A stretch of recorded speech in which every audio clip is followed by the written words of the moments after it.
Jadi riset adalah lompatan ya, yang bisa memenangkan persaingan, terutama untuk memanfaatkan resource yang makin terbatas.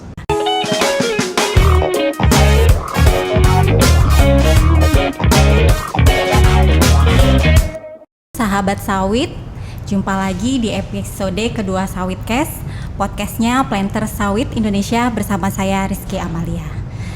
Nah, seperti biasa di Sawitcast ini kita akan berkenalan lebih jauh dan sharing bersama tokoh yang luar biasa di bidang kelapa sawit, orang nomor 1 di PT RPN. PT RPN ini adalah salah satu anak perusahaan dari PT Perkebunan Nusantara 3 Persero Holding yang bergerak di bidang riset. Jadi di PT Riset Perkebunan Nusantara ini ada 6 puslit, salah satunya yaitu Pusat Penelitian Kelapa Sawit. Nah, nanti seperti apa kita akan berkenalan lebih jauh dengan Bapak Direktur PT Riset Perkebunan Nusantara. Nah, tanpa berlama-lama lagi sudah hadir bersama kita Bapak Dr. Iman Yani Harahap. Salam sehat Bapak. Salam sehat. Wah, ini langsung dari Bogor ya Pak ya. Ya, alhamdulillah. Sampai ke sini alhamdulillah sekali kami merasa terhormat sudah berkenan hadir untuk mengisi Sawitcast di episode kali ini, Pak. Kalau yang lalu itu Pak Edwin sudah bercerita mengenai pandangan mengenai peneliti milenial sekarang, Pak. Nah, kalau pada episode kali ini kita akan berbicara mengenai riset sebagai ujung tombak dari pembangunan perkebunan yang berkelanjutan di Indonesia, seperti itu. Nah, sebelum itu Pak, ini sahabat sawit penasaran nih dengan sosok Pak Yani sendiri gitu. Saya masuk ke PPKS ini sahabat sawit pada tahun 2010. Nah, saat itu Pak Yani menjadi unit usaha Marihat ya Pak ya. Yeah. Nah, sekarang Pak Yani sudah menjabat sebagai Direktur PT Riset Perkebunan Nusantara. Wah, keren banget kan. Nah, bisa diceritakan tidak Pak gitu perjalanan karir Bapak menjadi Direktur PT Riset Perkebunan Nusantara seperti itu Pak. Yeah. Terima kasih nih Bu Amel ya, Bu Amel ya gitu. Kalau Bu Amel mulai karir menjadi peneliti tahun berapa tadi? 2000? Saya masuk ke PPKS 2010 Pak, 2010. tapi diangkat jadi penelitinya itu setelah training 2 tahun kemudian Pak. 2012 ya? Iya, iya. Baik, saya akan memulai dulu ya, kapan saya menjadi peneliti, sama seperti Bu Amel ya, kami akan menceritakan dulu ya. Jadi saya mulai bekerja di riset perkebunan ya, pada saat itu namanya Pusat Penelitian Marihat ya, itu di Pematang Siantar tahun 1988 tanggal 29-30 Maret tahun 1988. Itu Bu Amel udah lahir belum tuh 88? Wah, saya baru 1 tahun Pak, baru berapa bulan Pak umur saya. Ya itulah dia ya, itulah gitu. Itulah perjalanan karir pertama saya bekerja di riset perkebunan, khususnya di tanaman kelapa sawit. Jadi gini nih, sebenarnya kalau dibilang karir itu dimulai dari hobi. Ini bedanya ya, mungkin kalau kita berkarir tetapi di situ ada rasa senang, ada passion di situ, itu mungkin ya menurut saya membuat kita itu bisa lebih menikmati ya, kemudian kita juga menganggap tantangan itu juga bagian dari challenge saja yang harus kita lalui dengan selalu senang gitu loh. Oleh karena itu kalau ditanya kapan itu dan apa yang membuat saya masuk ke dunia penelitian itu ya dimulai dari hobi dan senang gitu ya, senang. Kemudian 2 tahun kemudian ya saya itu menjadi kepala station riset di tempat yang baru yang belum pernah ada kegiatan risetnya. Jadi masih tanaman di hutan itu di Riau. Dulu kan perkebunan kelapa sawit setelah Sumatera Utara yang berkembang di Riau. Jadi saya awal-awal Riau dikembangkan sebagai wilayah untuk perkembangan kelapa sawit, saya ditempatkan ya oleh Pusat Penelitian Marihat pada saat itu di daerah yang baru, dan itu dimulai dari bukan ada sawitnya. Yang ada itu tanaman hutan. Hutan, ada rumah-rumah gitu, dan saya harus membuka itu, ya, membuka bibitan dan sebagainya. Nah, itu tantangannya sangat beragam lah ya. Kita susah masuk kalau musim hujan dan sebagainya, dan masih juga sering menjumpai ular-ular, binatang-binatang liar pada saat itu. Nah, kemudian 2 tahun kita dulu namanya ada substation ya. Jadi dulu penelitian awal di Marihat itu ya, ada tempat-tempat substation di mana riset-riset terutama yang terkait dengan on farm itu bisa dilakukan. Ada 2 tempat di Riau dan 1 lagi di Kalimantan Barat. Nah, itu yang di Parindu. Nah, itu itulah awal dari pengembangan kelapa sawit akhirnya nasional. Kan kita tahu ya, Riau, kemudian Kalimantan, kemudian berkembang ke daerah lain seperti Jambi dan beberapa tempat lain seperti di Sulawesi dan sebagainya. Nah, saya kembali lagi ya menjadi peneliti yang full time itu kurang lebih pada tahun 98. Ya, 98 itu masih zaman-zamannya terjadi perubahan Reformasi ya, Pak. Reformasi. Iya. Di tahun 98. Nah, dari situ saya kembali lagi menekuni bidang saya itu di penelitian agronomi, ya, budidaya tanaman. Ya, kemudian saya mengambil spesialis itu di crop modeling. Bagi saya sebenarnya penelitian itu tidak terkotak-kotak, itu holistik ya. Nah, ditambah lagi ketika kita bicara terkait dengan keekonomian, bisnisnya pasti juga terkait dengan riset-riset tentang penelitian-penelitian mengenai keekonomian dan sebagainya. Jadi memang tidak bisa dipisahkan satu persatu. Itu sejak 98 dan tahun 2000 ya, saya untuk pertama kalinya memimpin riset kecil sebagai ketua kelompok peneliti. Itu pada tahun 2000. Tetapi sebagai peneliti ya, saya juga ya, karena ciri khas dari lembaga yang saya bekerja yaitu pada saat itu Pusat Penelitian Mariat yang akhirnya nanti menjadi Pusat Penelitian Kelapa Sawit, kita itu memang diminta ya tidak hanya ansih atau hanya berkegiatan di bidang riset. Kita juga harus berpikir tentang usaha, tentang bisnisnya sendiri dan sebagainya. Sehingga di saat yang bersamaan, ini khususnya ya pengalaman saya ya adalah bahwa tidak ada masalah ya. Saya menjadi peneliti sekaligus juga ya berbisnis dalam rangka perusahaan, dalam hal ini pusat penelitian ya. Sebagai supervisor di bahan tanaman untuk memproduksi kecambah. Nah, itu sudah dimulai ya. Saya fakulti ya, ketua kelompok peneliti. Ya, di satu sisi saya menjadi salah satu supervisor di kegiatan produksi kecambah. Itu saya lakukan tidak ada masalah gitu ya, artinya berjalan dengan baik dan menurut saya itu memperkaya. Nggak lama kemudian setelah tahun 2002 kemudian saya dipercaya secara struktural untuk pertama kalinya ya menjadi kepala seed garden atau mungkin istilahnya sekarang manajer pohon induk. Kemudian pada tahun 2005 ya saya kemudian juga diminta tanggung jawab untuk lebih besar yaitu di Balai Mariat, salah satu balai penelitian yang ada pusat penelitian kelapa sawit yang sekarang dikenal sebagai unit usaha. Ya, awalnya dulu namanya balai seperti itu. Dan saya diberikan tanggung jawab menjadi struktural di Balai Penelitian Mariat atau unit usaha Mariat tersebut ya pada tahun 2005 sampai 2012. Cukup lama, hampir 7 sampai 8 tahun. Karir saya pada saat itu 2012 ya sampai 2016 ya itu di bidang usaha. Kemudian pada tahun 2016 nah ini ya kemudian saya diminta untuk menjadi general manager di bidang bahan tanaman atau khusus bahan tanaman. Itu terjadi pada tahun 2016 sampai 2018 dan setelah itu di 2019 awal ya kemudian saya diberi tanggung jawab malah mengelola seluruh pusat penelitian kelapa sawit sebagai direktur pusat penelitian kelapa sawit. Nah, kemudian tidak terlampau lama ya saya beri tanggung jawab sebagai direktur pusat penelitian kelapa sawit kemudian ditugaskan menjadi pada saat itu menjadi direktur utama PT Riset Perkebunan Nusantara ya yang berkedudukan di Bogor, kantor pusatnya pada tahun 2019 hingga saat ini. Perjalanan panjang Pak Yani ini bisa kita lihat ya bahwa semakin luas sudut pandangnya. Tadi yang pertama bahwa lapangan itu memang arena pembelajaran bagi para peneliti khususnya gitu. Jadi kita makin sering ke lapangan, makin sering menemukan banyak permasalahan atau tantangan yang terjadi di lapangan, kita semakin banyak belajar dan malah seharusnya menghasilkan lebih banyak karya-karya ya Pak dari permasalahan itu. Kemudian tadi apakah itu bergerak di bidang yang lain ya selain peneliti itu bukan menjadi penghambat gitu, malah memperluas perspektif kita ya Pak sebagai peneliti untuk kira-kira menyelesaikan atau mengambil solusi dari permasalahan seperti itu ya Pak ya.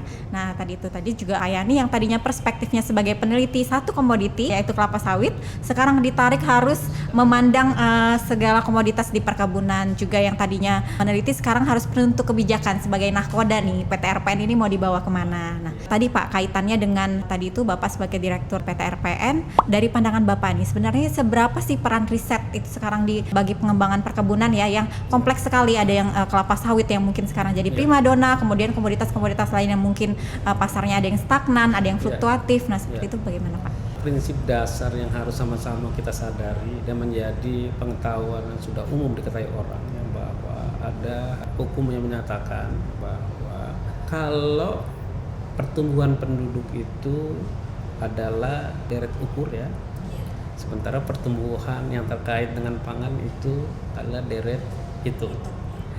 Kalau melihat seperti itu sudah jelas ya bagaimana sebenarnya masa depan ya yang terkait dengan ketahanan pangan ya, termasuk di perkebunan. Kemudian juga kita tahu bahwa dengan peningkatan jumlah penduduk, kebutuhan orang akan mengembangkan kegiatan ya, termasuk juga untuk industri. Kita tahu bahwa makin lama makin besar kebutuhan manusia ya dalam berusaha terkait dengan energi. Dan kita juga melihat bahwa ya, pada saat ini ya begitu perlunya ya, kesehatan, kecukupan nutrisi dan sebagainya, dan semua itu saya rasa hanya bisa dihasilkan ya oleh sumber-sumber yang sifatnya alami, terutama dari tumbuh-tumbuhan. Nah, kalau melihat seperti itu sebenarnya ya prospek ya perkembangan ya, perkebunan ya, itu sangat besar, tapi punya prasyarat. Apakah kondisi itu ya, bisa dilakukan tanpa ada upaya meningkatkan nilai tambah? Nilai tambah itu macam-macam ya kan, apakah produk diversifikasinya, apakah cara berusahanya yang makin lebih efisien, dan tidak bisa seperti yang saya ungkap seperti tadi adalah harus muncul inovasi-inovasi dalam tantangan seperti itu. Nah, inovasi itu bukan hal yang bisa muncul begitu saja. Inovasi itu sangat terkait dengan invention, dengan riset dan sebagainya. Jadi masa depan riset tentu saja sangat luar biasa sebenarnya. Cuman memang harus kita sadari ya, sebagian dari industri kita juga mungkin para pragmatis itu masih melihat riset ini bukan suatu kebutuhan yang bisa mempengaruhi usaha mereka.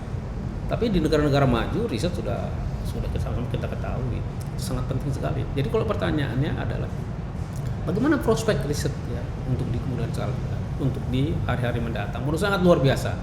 Karena juga ya menurut saya dengan kemajuan informasi, saya pikir generasi muda, generasi milenial ya sudah makin mengerti ya bahwa dia punya informasi dari berbagai belahan.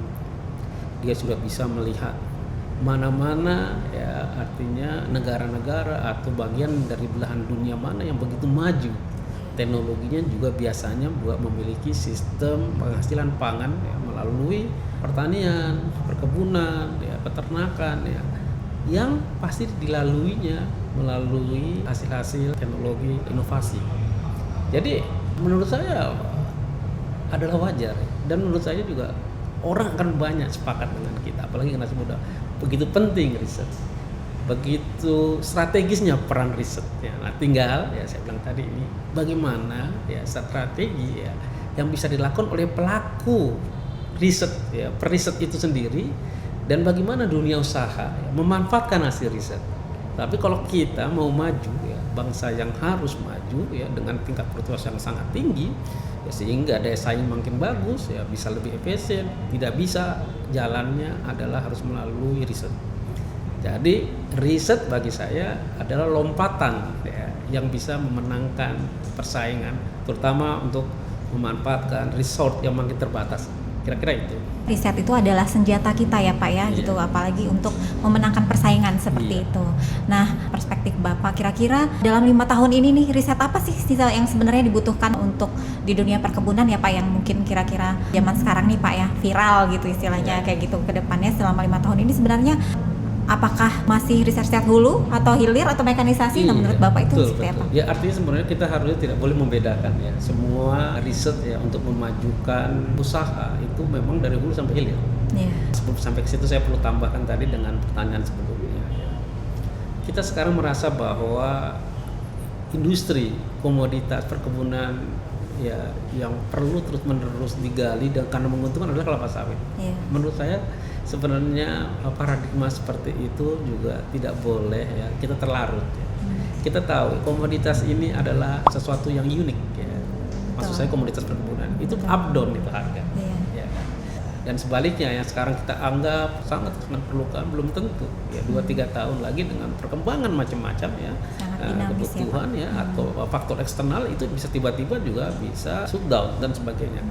Makanya saya lebih kepada prinsip bahwa selama itu untuk pangan, selama itu untuk energi, selama itu untuk menghasilkan bahan atau materi untuk industri, itu harus semuanya kita pertahankan. Jadi kalau bagi saya secara pribadi, yang prospek mana nih? Ada yang stagnan dan sebagainya, ada yang tidak belum berkembang. Menurut saya memang pada saat ini belum berkembang. Nah sekarang pertanyaannya, nggak berkembangnya itu karena apa? Pertanyaan yang paling sederhana adalah riset tentang tebu atau gula. Emang ada di belahan bumi ini yang nggak perlu gula gitu?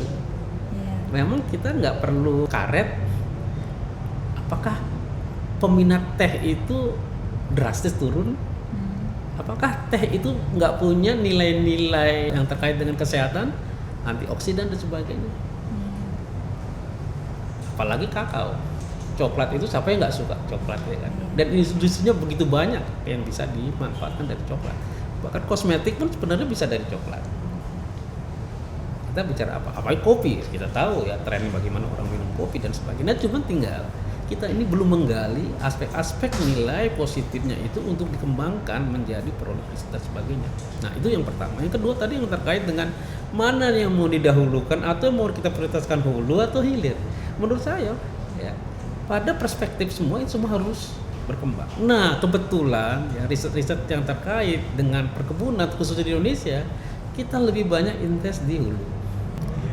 Ya, satu industri ya kan ujung-ujungnya itu bagaimana kita menghasilkan produk akhir yang bisa termanfaatkan untuk kehidupan manusia. Ya. Tanpa hulu nggak ada produk-produk hilir. Jadi sudah saatnya, ayo peneliti hilir nih semangat gitu ya. Jadi tidak menghilangkan semangat penelitian di hulu juga, namun penelitian hilir itu juga harus kita kejar ya Pak, karena di luar ini sudah sampai kemana-mana lah istilahnya. Betul. Seperti itu ya Pak ya, jadi kita juga tidak boleh kalah seperti itu. Nah tadi Pak ini kaitannya riset ya Pak, kalau dari Bapak sendiri nih, ini saya nyontek dari CV Pak Yani nih gitu, ada tagline-nya tidak pernah menyerah untuk menjadi yang terunggul nih. Nah gitu, kalau menurut Bapak apa sih Pak gitu kiat-kiat menjadi peneliti unggul, terus karakter apa sih yang harus dimiliki oleh peneliti tuh supaya unggul lah di bidangnya seperti itu Pak? Ya, jadi sebenarnya tagline tadi tidak pernah menyerah menjadi yang terunggul itu adalah lebih kepada kita memotivasi sifat perjuangan kita ya untuk aspek apa saja. Artinya itu lebih ke sifatnya umum ya kan. Untuk kita bekerja sebagai apa saja. Kalau menjadi peneliti jadilah peneliti unggul ya dengan upaya yang keras. Kalau kita menjadi pengusaha yang unggul. Ya, jadi berusaha tidak menyerah itu dalam arti positif ya. Kita tidak harus unggul dengan melemahkan orang lain. Ya, jadi justru tagline tadi itu lebih menyatakan kepada diri kita sendiri. Ayo kita gali eksplorasi potensi yang ada pada diri kita dan kita bisa harus yakin bisa menjadi yang terunggul. Tadi yang saya tangkap dari penjelasan Pak Yani ya, tadi kaitannya dengan menjadi bukan peneliti unggul tapi lembaga penelitian yang unggul seperti itu tidak bisa berjalan sendiri gitu, semuanya tuh harus ada kolaborasi baik hulu, hilir, kemudian bagaimana ini hilir bisa diperkuat, seperti itu juga tidak lepas dari peran dipenuhi oleh riset-riset di hulu sebelumnya, seperti itu ya Pak. Jadi memang semua itu butuh sinergi dan kolaborasi, kemudian bagaimana hilir itu bisa diperkuat sehingga apa yang pasar butuhkan kita ini sudah ada, seperti itu ya Pak ya. Dan pasar itu sangat dinamis ya Pak ya. Jadi bagaimana kita berpikir strategis nih, ini kira-kira ini potensi nih untuk dikembangkan seperti itu apa pasarnya. Kebutuhan pasar, ya. Trennya orang mintanya apa, mau apa, ya, seperti ini. Nah seperti contoh seperti ini, siapa yang bisa membantah menyatakan ya, semakin maju ya dalam kehidupan sekarang ya, katakanlah dalam kehidupan zaman yang lebih modern ke depan, pertanyaannya orang makin perhatian nggak untuk mengurus dirinya supaya lebih perform? Orang lebih senang terlihat ganteng, terlihat cantik atau tidak? Itu kan kebutuhan. Pertanyaannya, untuk mencapai itu dia butuh apa? Makanan sehat, kosmetik dan skincare, sebagainya. Pak, ya. Pertanyaannya, sudah ada nggak yang memprediksi berapa tren proyeksi growth-nya? Dari situ sebenarnya input itu yang digunakan para peneliti hilir ya untuk mendiversifikasi produknya dan melakukan riset terus menerus yang lebih unggul, lebih efisien, lebih sehat, kalau bisa lebih murah. Betul. Dan pertanyaannya adalah apa hubungannya dengan hulu? Bahan bakunya kan diambil di hulu. Pertanyaan paling sederhana lah. Ada riset yang menyatakan yang terkait dengan pemanfaatan palm oil ya, minyak sawit merah yang tidak terganggu dalam proses produksi di hulu, ya, tidak ada peningkatan oksidatif yang akibat penanganan panen yang kurang tepat, ya, itu akan menghasilkan ya minyak yang sangat sehat dan harganya bisa tinggi. Nah itu kan kalau orang tidak dijelaskan kenapa minyak yang demikian itu sangat dibutuhkan untuk kesehatan, ya kan? Tidak ada upaya ya orang di hulu ya melakukan kegiatan-kegiatan untuk mempertahankan mutu sampai dia menjadi produk pangan secara spesifik. Nah ini pertanyaannya, ini perlu riset nggak? Ya perlu. Nah menurut saya ini arti saya juga mengkritik pada diri sendiri ya, sebagai artinya sekarang ya, diberi tanggung jawab ya untuk melakukan riset seluruh komoditas utama di Indonesia ya. Tetapi saya sudah sering mendorong kepada kita semua untuk selalu melihat proyeksi internasional, proyeksi nasional, apa kebutuhannya dan sebagainya itu dikaitkan juga dengan produksi yang diinginkan. Kalau itu yang dilakukan, ya, riset itu baru menyatakan bahwa dia merupakan pilar utama ya untuk industri. Nah, Bapak, ini kan Bapak sebagai peneliti senior nih, sekaligus sudah di manajerial ya, Pak. Nah, dari Bapak sendiri nih melihat peneliti-peneliti muda atau generasi-generasi muda gitu. Kira-kira harapan Bapak nih terhadap periset-periset muda atau misalnya calon peneliti yang ingin bergerak di riset perkebunan ini, Pak gitu. Tadi kan sudah banyak ya harapan untuk memperkuat sektor hilir, kemudian juga mempertajam hulu, bagaimana sinergi hulu hilir, kemudian kolaborasi dan sebagainya. Nah, itu harapan Bapak sendiri tuh kepada yang ingin menjadi peneliti perkebunan, Pak, seperti apa? Kembali lagi yang saya sampaikan pada tag yang saya sampaikan tadi, artinya berusaha menjadi yang terunggul ya. Menjadi terunggul itu kan dimensinya tuh luas, upayanya luas. Yang paling sederhana, apakah kita hari ini para peneliti muda itu dengan besok atau 2 hari kemudian atau seminggu atau setahun atau 2 atau 3 tahun ya, merasakah mereka memiliki kapasitas yang terus bertambah atau tidak? Jadi para peneliti-peneliti muda bagaimana mengembangkan minat, bakat, kapasitas dalam riset dalam bidang tertentu yang harus dia melihat saya ini berkembang atau tidak. Nah caranya untuk berkembang kan macam-macam. Bisa belajar, bisa berinteraksi, bisa berbagi, mencari pengalaman, ya bahkan berkomunikasi dengan pihak-pihak lain. Kolaborasi itu sangat penting. Itu yang dipentingkan para peneliti muda ya. Coba kita melihat visi ke depan ya. Orang di luar sana itu butuhnya apa? Terus apa yang bisa kita ciptakan melalui riset untuk mencukupi kebutuhan sana? Kembali lagi sebenarnya kan semua kegiatan kita ujungnya cuma satu dan semuanya dipahami oleh semua orang yang terkait dengan customer focus atau client view. Orang tuh butuhnya apa sih sebenarnya kan gitu. Betul. Jadi sebenarnya ya itu yang kita lihat. Seperti paling sederhana lah. Mengapa PPKS mengembangkan mais sawit?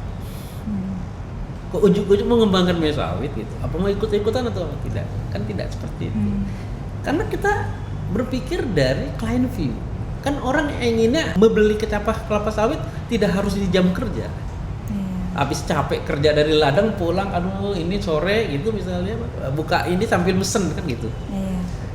Kan dia nggak harus datang ke sini. Ya kan? Dan dia bisa nanya-nanya tuh melalui gadget atau handphone dan sebagainya. Itulah asal muasal kita perlu mais sawit. Kan dilihat dari kebutuhan. Milenial itu harusnya anti resisten. Milenial berpikir terbuka, ya bisa mengambil informasi, pengalaman dari mana saja. Sekarang kan informasi udah kemana saja. Jangan membatasi diri. Coba kita pikir bersama. Indonesia yang seperti ini, apakah kita emang benar akan berhenti di 16 juta hektar untuk kelapa sawit? Kalau hukum haltus tadi kan tidak mungkin. Apalagi kita tahu masalah minyak goreng, apa terkait dengan pasokan, kita juga ini seperti itu. Mungkin kita perlu juga ke daerah-daerah ya yang memang ya, pada saat ini tidak cocok dengan sawit. Pada saat ini ya, karena ada yang lebih cocok. Ya. Padahal sebenarnya dia cocok, tapi cocoknya dia harus ada effort kan gitu. Apa yang kepikir oleh para peneliti? Kan harusnya mencari ya, varietas yang cocok untuk daerah yang kita anggaplah pada saat ini kurang cocok, tapi ke depan mungkin cocok. Harusnya orang milenial ini dalam tanda kutip positif ya, harus berpikir liar. Kalau dia tidak berpikir liar ya, liar dalam arti positif. Menurut saya dia bukan kategori milenial. Kan, ya. Jadi jangan cuma think out of the box ya Pak gitu. Out of the box. Jangan hanya fisik aja milenial. Tapi cara berpikirnya tidak milenial. Masih kolonial. Nah ini yang menurut jadi bukan masalah umur. Ya. Ini yang menurut saya untuk menguatkan para peneliti kita lah kira-kira seperti itu. Banyak sekali nih yang dari sharing Pak Yani ya, harapan sebagai peneliti khususnya peneliti milenial nih atau yang ingin bergerak sebagai peneliti itu bagaimana kita tidak membatasi diri, ide, kreativitas ya Pak seperti itu, dan kolaborasi tadi itu kayak gitu tidak bisa bertumbuh sendirian seperti itu ya Pak. Terus kita juga harus merefleksi gitu dari kita awal menjadi peneliti sampai sekarang kita sudah jalan kemana, apakah kita bergerak, apakah kita diam, apakah kita melangkah, apakah kita sudah berlari seperti itu ya Pak ya. Yang paling penting kita mau mendengar. Ya, seperti mau mendengar ya, kemudian ya ini ya, kita anggap ya bagian dari insight untuk bisa kita mengembangkan. Ya. Yang paling parah itu ya para pemuda atau milenial ini ya tidak memiliki mindset open mind, kemudian juga tidak mau mendengar ya, dan hanya menginginkan misalnya apa yang dia pikirkan. Tapi untuk keteguhan itu boleh. Itu yang saya bilang tadi kan, keteguhan itu dalam arti bahwa yang seperti saya bilang tagline saya bilang tadi ya, berupaya menjadi yang terunggul sehingga dia itu mencari cara apapun dia belajar, mencari interaksi, mencari informasi, ya berkolaborasi, karena memang manusia itu tidak pernah ada yang sempurna di dalam hal penguasaan apa-apa, makanya kita harus berkolaborasi. Itu yang menurut saya menjadi poin penting. Ya, seperti itu. Jadi jangan membatasi diri ya Pak ya, sebenarnya jangan lupa mendengar gitu. Dari situ ide-ide akan muncul dan kolaborasi tadi juga bisa menghasilkan mungkin produk atau teknologi yang tidak pernah kita pikirkan sebelumnya atau seperti itu ya Pak. Nah ini sebenarnya banyak sekali insight dari Pak Yani. Ini berepisode sebenarnya tidak cukup ya gitu kan. Kalau istilah zaman sekarang tuh isinya sudah daging semua seperti itu ya Pak ya. Tapi ini waktulah yang membatasi kita Pak gitu. Kami di sini berharap mungkin ada diskusi dengan Pak Yani dengan topik-topik lainnya ya Pak gitu. Jadi memang tadi itu menjadi seorang peneliti itu harus berpikir zaman sekarang ya Pak, di tengah dinamika yang VUCA, kemudian perubahan-perubahan yang sangat dinamis di luar sana gitu. Kita harus bisa berpikir lebih luas gitu tadi, lebih liar gitu, jadi menghasilkan ide-ide penelitian yang baru dan inovatif seperti itu. Terima kasih Pak Yani atas kehadirannya, kami tunggu lagi nanti Sawitcast berikutnya dengan topik-topik yang lainnya. Jadi sampai di sini perjumpaan kita sahabat sawit. Semoga sahabat sawit semua dapat mengambil hikmah serta nilai-nilai yang tadi disampaikan oleh narasumber kita. Dan sampai jumpa lagi di topik-topik Sawitcast berikutnya. Terima kasih Bapak. Terima kasih. Assalamualaikum warahmatullahi wabarakatuh. Assalamualaikum warahmatullahi wabarakatuh.